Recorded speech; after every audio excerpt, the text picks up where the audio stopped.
দ্বিতীয় দফার ভোটের দিকে নজর রাখছি আমরা এবং টানা রিপাবলিক বাংলা সকাল থেকে লাইভ কভারেজ করছে, প্রতি মুহূর্তের খবর তুলে ধরছি আমরা।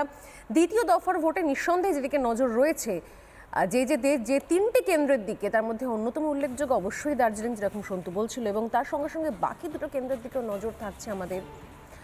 প্রশ্ন হচ্ছে যে এই ভোট, এই দ্বিতীয় ফেজ, এই দ্বিতীয় দফার ক্ষেত্রেও সেই সকাল থেকে সেই ছবি দেখতে পাওয়া যাবে, নাকি অন্তত মানুষ রাস্তায় বেরোবেন, পথে বেরিয়ে সকাল সকাল ভোট দেবেন? কারণ প্রথম দফার ভোটের ক্ষেত্রে আমরা যেরকম দেখেছিলাম যে প্রচুর মানুষ বেরিয়ে পড়েছিলেন সকাল থেকে ভোট দিতে, তারা চাইছেন, যেটা খুব গণতন্ত্রের জন্য শুভ সংকেত ছিল। এই মুহূর্তে আমাদের সঙ্গে স্টুডিওতে যারা রয়েছেন বিজেপি মুখপাত্র কৌস্তব বাগচি, রয়েছেন রাজনৈতিক কর্মী সৌরভপ্রিয় দত্ত এবং রয়েছেন অভিনেতা অরিত্র দত্ত বণিক। আমি এক এক করে আসবো, শুরুতে আসবো আমি কৌস্তবের কাছে। কৌস্তব, যদিও নির্বাচন চলছে একদিকে, অন্যদিক থেকে ময়না থেকে শুরু করে বিভিন্ন প্রান্ত থেকে অন্যান্য খবরও আসছে, যেগুলো আমরা দেখিয়েছি কিছুক্ষণ আগেই। আমার প্রশ্ন হচ্ছে, ভোট একটা শান্তিপূর্ণ নির্বিঘ্নে ভোট হচ্ছে, সবাই বেরিয়ে ভোট দিচ্ছেন, যেরকম অন্যান্য রাজ্যে আমরা দেখে থাকি। এই রাজ্যে ভোট হলে সেই প্যানিক কেন চলে আসে? মানে কেন আমরা এখন এই ফেজ থেকে বেরোতে পারছি না? ভোটের ফেজ হয়, কিন্তু ওই হিংসার ফেজ থেকে বেরোতে পারা যায় না, একটা প্যানিক কোথাও কাজ করেই থাকে। এখানে নির্বাচনে মানুষকে ব্যালট খেতে দেখা যায়, অন্য কোনো রাজ্যে দেখা যায় না। পঞ্চায়েত নির্বাচনে সেই অভিজ্ঞতা আছে। আমি বারংবার যেটা বলছি, আমি বিগত যে নির্বাচন হলো, যে প্রথম ফেজটা, সারা ভারতবর্ষ জুড়ে কোথাও কোনো গণ্ডগোল নেই। পশ্চিমবঙ্গের 3টে সিটে নির্বাচন, সেখানেই গণ্ডগোল।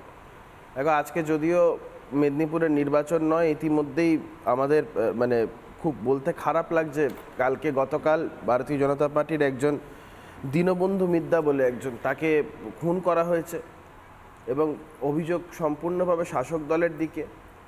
এই যে রাজনৈতিক যে হানাহানি, যে হিংসার বাতাবরণ নির্বাচন আসলে, এটা হচ্ছে একটা সর্বগ্রাসী মনোভাব শাসকের।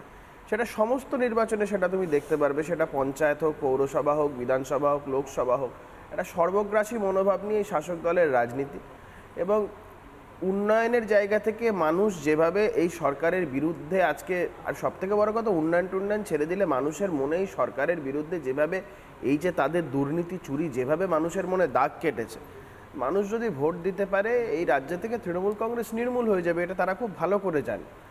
তো সেই জন্য একটা অল আউট লড়াইয়ের জায়গা থেকে, একটা সর্বগ্রাসী একটা মনোভাব থেকে, একটা ডু অর ডাই সিচুয়েশন থেকে তাদের এরকম এক্সট্রিম একটা প্যানিকি সিচুয়েশন দেখা যাচ্ছে। ইতিমধ্যেই এখনই দেখা যাচ্ছে, একটু আগে অফিসিয়াল টুইটার হ্যান্ডেলে তৃণমূল কংগ্রেসের একটা পোস্ট, যে তারা নাকি রায়গঞ্জে আর বালুরঘাটে বিভিন্ন জায়গায় তারা ভোট দেওয়ার পদ্ধতি নিয়ে তারা অবজেকশন তুলছে। তার অন্যতম প্রধান কারণ হচ্ছে, এই 3টে সিট ভারতীয় জনতা পার্টি গত নির্বাচনেও জিতেছিল, এবারেও বিপুল ভোটে জয়লাভ করবে, সেটা আগে থেকে অ্যাপ্রিহেন্ড করে তৃণমূল কংগ্রেস আগে থেকে হেরে যাওয়ার আগে তারা একটা ডিফেন্স তৈরি করে রাখতে চাইছে।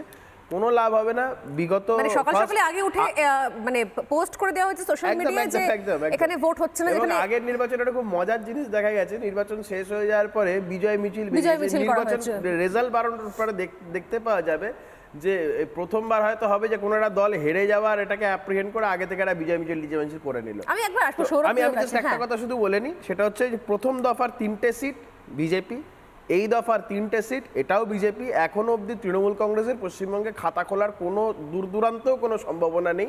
এটা অ্যাপ্রিহেন্ড করে এখন থেকে অফিসিয়াল টুইটার হ্যান্ডেলে ডিফেন্স তৈরি করে রাখছে, আর কিছুই না।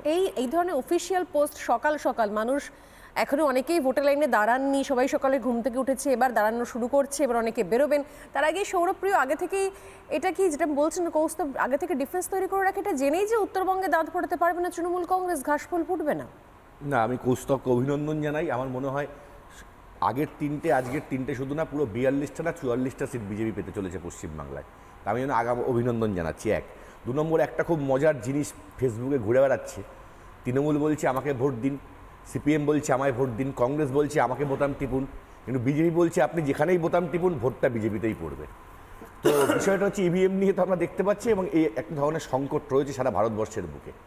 তো সেই জায়গা থেকে কৌস্তব এতটা শিওর নাকি যে 3টে সিটের 3টে আজকে, যদি আমরা কোথাও এই ধরনের প্রচার দেখতে পাইনি, আপনি যদি দেখতে পান আমাদের সঙ্গে শেয়ার করবেন, কোথায় বিজেপি বলছে যে ভোট যেখানেই টিকুন আমাদের কাছে আসবে। এটা একটা জাস্ট জোকস বললাম আমি বলছি, এটা গণতন্ত্র উৎসবে কি রকম ধরনের মজা চলে আমি জানি না, মজা চলে নাকি। তবে এই ধরনের ঘটনা আগেও ঘটেছে, এটা নিয়ে অনেক মজাতে আমি দেখেছি যে ব্যালট ফ্রাই মানুষের কাছে মেনুতে গেছে, সেরকম সোশ্যাল মিডিয়ায় মিম হচ্ছে, সেটা আমি দেখেছি। মিম হচ্ছে, এবং এবার বলছি যে এই ধরনের কমপ্লেন সুপ্রিম কোর্টেও গেছে, সেটা কৌস্তব ভালোভাবে জানে। অনেকে অভিযোগ করেছে, ও তো উকিল, হ্যাঁ, ও জানে এই বিষয়গুলো, যে ইভিএম নিয়ে একটা সন্দেহ তো আছেই এই লোকসভা ভোটে কিছু জায়গাতে।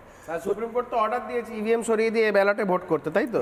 আমি সুপ্রিম কোর্ট তো অর্ডার দিয়েছে। বলিনি কৌস্তব, আমি সেটাই বলছি, মানে আমি তো বলছি যে যা এই ধরনের কিছু complaint নাচতে গেছে না কিন্তু। জানলে উঠোন বেঁকা এই ধরনের তো বিষয় একটা আমার মনে হয় একটা যে সিরিয়াস রাজনৈতিক ডিসকাশনে এখন যদি কেউ যদি এখন পোগো চ্যানেল সুলভ কথাবার্তা বলে এখন না কি না করা না, যাবে? খুব ভালো কথা। আমরা এইটা আশা করব যে গণতন্ত্র যেন গণতন্ত্রের মতনই হয়, এবং যে বোতামে প্রেস করা হচ্ছে সেই বোতামে যেন ভোটটা পড়ে।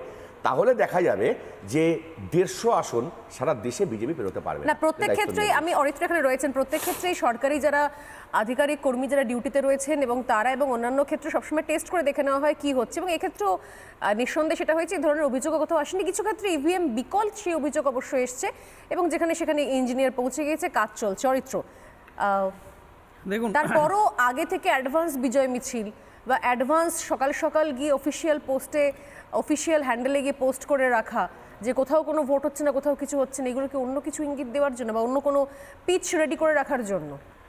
দেখুন, যারা ফেসবুক আমরা নিয়মিত ইউজ করি, ফেসবুক একটা জিনিস হয় শিডিউলড পোস্ট। আমার মনে হয় যে এত সকালে অধিকাংশ কর্মী ওঠেনি, কালকে রাতেই শিডিউল মানে করে রাখা ছিল। গতকালই শিডিউল করে রেখেছিল যে আজকে সকালে ইস্যুতে অ্যালার্মের মতো পোস্ট হয়ে যাবে, সকালবেলা উঠেই একটা অভিযোগ করে দেবে।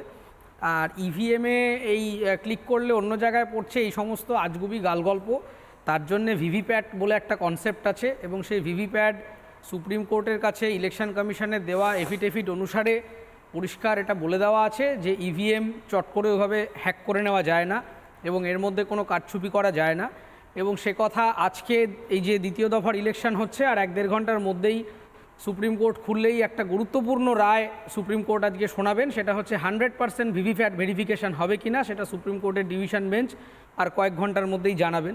আশা করি তারপরে অন্তত তৃণমূল কংগ্রেস এই অভিযোগ করবে না যে ভিভিপ্যাট বা ইভিএম জালিয়াতি হচ্ছে। ফলে ইভিএমে কোনো রকম জালিয়াতি হচ্ছে না। ইভিএম খারাপ হতে পারে, যেহেতু যন্ত্র, যে কোনো যন্ত্র ম্যালফাংশন হতে পারে, ম্যালফাংশন হলে রিপ্লেসড হবে বা তার যা যান্ত্রিক কর্মকাণ্ড আছে সেটা হবে। কিন্তু আমি ভোট দিচ্ছি সিপিএম এ, এই ধরনের না পোস্ট দেখুন, কেন? এগুলো হচ্ছে মানে যখন মানুষ বুঝতে পেরে যায় যে তারা ইনসিকিওর, কিছু একটা দিয়ে তো জাস্টিফাই করতে হবে, সেজন্য বলছে যে আমি ভোট দিচ্ছি সিপিএমে, পড়ছে গিয়ে হয়তো বিজেপিতে। এরকম কখনো হয় না এবং এরকম কোনো কমপ্লেনও নেই। এবং মূলত যে অর্গানাইজেশন এই ধরনের কমপ্লেন করেছিল, association for Democratic reforms, ADR, তাদেরকে সুপ্রিম কোর্ট পরিষ্কার ভেরিফাই করে তাদের ভার্ডিক্টে বা তাদের অর্ডারে বলে দিয়েছিল যে তারা অকারণ এই ইভিএম নিয়ে যারা এই একটা আশঙ্কা প্রকাশ করছেন, এই আশঙ্কা জাস্টিফায়েবল নয় এবং এই আশঙ্কাটা মন গড়া আশঙ্কা। এটা সুপ্রিম কোর্টের রায় রয়েছে। ফলে ইভিএমে কারচুপি হচ্ছে বা যেখানে বোতাম দিচ্ছেন আপনি অন্য কোনো আইকনে গিয়ে পড়ছে, এই কথাটা সম্পূর্ণ ভিত্তিহীন।